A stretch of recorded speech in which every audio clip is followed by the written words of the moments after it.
What's going on, everybody? This is dkdynamite, and tonight we're going to be talking about the TMNT crossover coming to Season 2 of Black Ops 6. Definitely stay tuned. But before we jump into that, just want to let you know that we got plenty of brand new articles getting added and updated over on detonated.com as the team does prepare for the big launch this Tuesday, January 28th.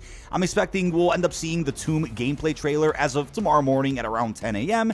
I'll be live streaming for that, and then the intro cutscene for the map should probably come out at some point this weekend. I'm also guessing Monday will end up being the day we get a cosmetic-focused blog post talking a lot more about the upcoming Battle Pass and all the bundles releasing within Season 2. With that being said, earlier today, Treyarch did extend the current Squid Game event for another couple of days. It looks like the event itself, including the LTMs and event pass, will end up getting vaulted this Tuesday with the start of our second season. Originally, I believe the event was meant to end today, then it got extended by an extra day for tomorrow, and again, they extended the content for an extra couple days. There really wasn't a need to really vault the content any sooner, so for those that want to take advantage of playing Red Light, Green Light, Pentathlon, or any other LTM related to the event, take advantage of that while you still can. Earlier today, we also got a trailer overview of the new multiplayer maps coming with the second season. It looks like, again, the theme of these MP maps is that they're all set within Avalon, furthering on that post-launch narrative that also began with the first season. These don't look like any areas of interest that were pulled from the big Avalon Warzone space, but it's unclear if that big Warzone space is ever going to release. Either way, though, these multiplayer maps do look like a bit of a step up from the ones we got in Season 1. The only map that was kind of iffy, depending on your lobby, at least in my opinion, was Extraction in the first season, whereas these maps do look like they're generally just more medium-sized, and of course, will be beneficial for those out there that are camo grinding. But let me know which MP map sparks your interest the most down below in this video's comments. I was also seeing reports earlier this afternoon that apparently a new update did go live for certain platforms, and it was around 7 to 13 gigs in size. It doesn't appear to be the preload for Season 2, although it could have been. I'm assuming we'll end up seeing patch notes relatively soon if the preload does go out at some point, maybe Sunday or even Monday. Whenever that update does drop, it's also a possibility that some data miners out there could end up ripping through it and finding spicy and leaked content for upcoming seasons, so beware of potential spoilers for MP Zombies in Warzone over on social media. But something that has happened in the past, which may end up happening in the future of Black Ops 6, is with the installation of a brand new season, it is possible to maybe get some early access to a multiplayer map that might be originally planned to release with a reloaded update. One of the maps that comes to mind right now that's probably finished and ready to go is Grind. This is a map that we saw originally in Black Ops 2 as a DLC experience and also got brought back for free through the Days of Summer event within Black Ops 4. It was a 1-to-1 remaster that we got in BO4, and it looks like we're also going to be seeing the faithful version of this map added into BO6 with the mid-season 2 update. Now, they haven't given us any other preview of the map apart from what is available in this blog post image, but it's pretty peculiar that they're actually adding this map in when you would think all Black Ops 2 related maps are probably being saved for the next Call of Duty, which is reportedly a futuristic sequel to that game. It kind of makes you wonder why Grind out of any map that they could remaster for the second season of BO6. I think there is a logical explanation for why they went with this map, but something I want to mention real quick is I would love to see the idea of actual remakes of classic maps again, similar to what we saw with Studio for Firing Range and plenty of other maps over the years that got aesthetic changes even if the layouts ultimately stayed the same. Now, what's really interesting in the blog is that it mentions an additional surprise related to the map is coming later in Season 2. If I had to guess what kind of collaboration could be released with the release of Grind, TMNT immediately comes to mind. And no, I didn't mean to rhyme that, but the katana's obviously been emphasized quite a bit in all the Season 2 promo. The main operator in the Battle Pass holds a katana in the cutscene, yet there's no confirmation anywhere in the roadmap or blog of when we can actually unlock the katana. Now, it's always possible that operators can hold on to certain weapons that don't actually get released as usable weapons, but you know for sure, based on plenty of leaks that have popped up over the last few months, the katana is bound to be a melee weapon at some point later in Season 2. Also, tell me what the odds are that we have kind of a ninja theme going on with this second season and the main Battle Pass operator, so another perfect entry for a TMNT collaboration.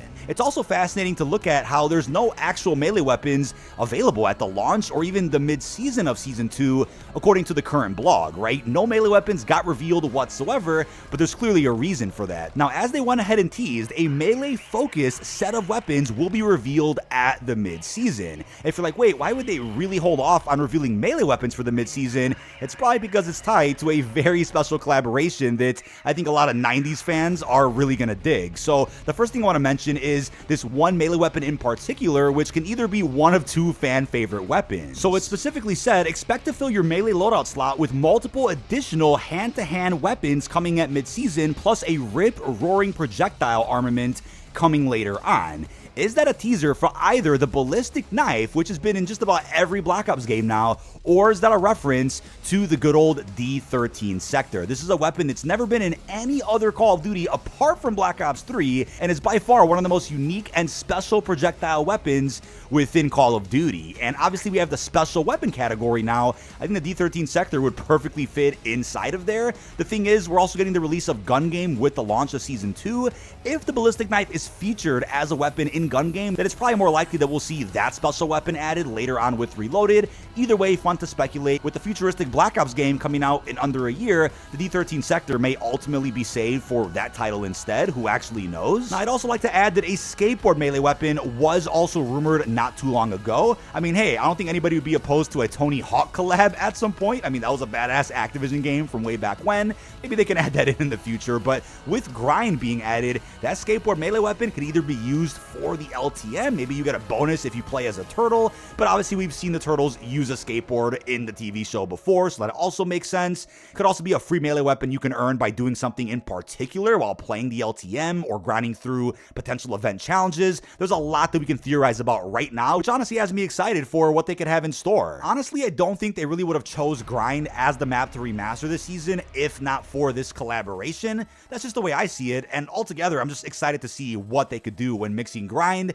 and the turtles together for some type of an event. Every important melee weapon that the turtles use has already been found via a recent data mine. We're talking the katana, which we could see now in Season 2 marketing, that belongs to Leo. We're talking the sais, which we saw in a game like Cold War, a bow staff, and even the nunchuck. The nunchucks have also been featured in a couple of different COD titles, so that's every melee weapon for Leo, Raph, Donatello, and Michelangelo. What are the odds that all those weapons got found at a single moment in time if there isn't going to be a TMNT collab within this game? So what does look like a bit of a smaller crossover that's kicking off the second season is with Terminator from 1984. There's a challenge event tied to that collab, but I'm gonna predict right now the TMNT event may be on par with what we just saw recently with the Squid Game event, where there's not only LTMs across each game mode, bundles that you can buy, but maybe even another event pass. We don't have to agree with the idea of an event pass, although I think the controversy died down a bit once people saw that it was only $10.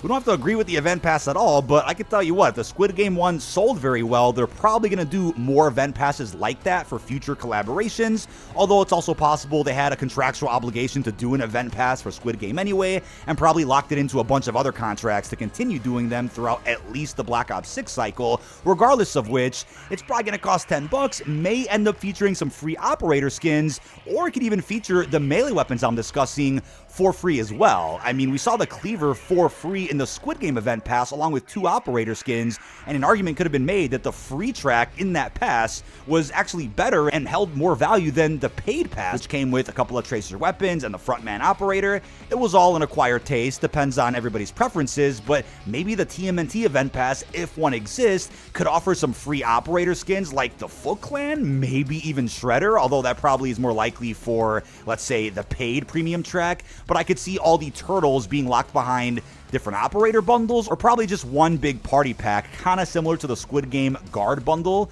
which essentially gives you the same operator skin just with different face masks. That's kind of what I think the turtle bundle would be like. You're essentially getting 4 turtle operators that look just about the same, but with different colored masks. Then again, the turtles could come with their own exclusive voice lines, but just remember, Shredder did release as a crossover character during MW2, and it's still usable in Warzone to this day. It looks like if Call of Duty does a crossover with a certain property and it sells well, then it's likely we'll end up seeing further collaborations with that same brand in the future. Take Terminator, for example. But I do wonder if this is a crossover with the 90s cartoon TMNT or the 90s movies. Maybe it's the latter, which would bring forth some pretty cool looking operators based on the actual live action film. In the recent blog post, it's also teased that a LTM you don't want to miss in Zombies is also releasing later on throughout the season. We can all bet that there'll probably be some type of Turtles LTM with different modifiers and challenges you can complete that probably require you to play grind, unless it's available on all maps, who actually knows. But as far as Zombies can go, I wonder what maps will support a potential TMNT LTM, and I would also hope that LTM is much better than Deadlight Greenlight, which didn't get received all that well, but at least got improved after a couple of weeks where the round cap was increased on Liberty Falls and Citadel Day More. It was just odd to see that quests weren't enabled during the LTM. I think that's acceptable if the mode itself features a lot of replayability and offers something crazy difficult to do, maybe for a set of rewards. But if it's just a mode like Deadlight Greenlight, which doesn't really offer too much, I don't see a real reason to disable any of the quests because that would limit the replay value the mode ultimately has. Altogether, I love the fact that Zombies is also included with multiplayer and Warzone when it comes to getting limited time crossover modes. The last thing I'll end with is the release window for whatever this content is, including the grind multiplayer map. It's very likely this will be the highlight of Season 2 Reloaded, which according to my calendar wouldn't be until mid-February. So looking at 4 weeks after January 28th, that'll probably leave us at around February 25th when the mid-season does release. Season 1 Reloaded came out a little bit earlier than expected, only about 3-ish weeks after the start of the season. If that's the case, maybe February 18th would be when this content releases, but in my opinion, wait the extra week, have a good 4-week gap, and then of course, once Reloaded rolls around, I'm sure some marketing will end up kickstarting for the 3rd season. I also love the idea that a big crossover type event could end up coming out after the mid-season, so that you essentially have 3 major updates, kind of like what we just saw with Season 1, even though Season 1 is of course a much longer season compared to any other. Season 1 is 70 plus days, whereas every other regular season's about a little bit over 50. So it worked out for Season 1 to do it that way, where you had the launch, the middle of the season, and then that special Squid Game crossover event on January the 3rd. If they can find a way to space things out though, where not everything comes out on either of the 2 launch days, and they can maybe save a little bit for like a 3rd big update closer to the end of the season, that would also be brilliant to really prolong a season altogether, if done right. But that is about it. This has been dkdynamite. Leave our thoughts down below in the comment section. What are your thoughts on the TMNT collab, which is seemingly for Season 2, featuring not just the grind multiplayer map, but even the turtles that are likely going to be operator skins and their respective set of melee weapons. Really hope you've enjoyed, and peace out, everybody.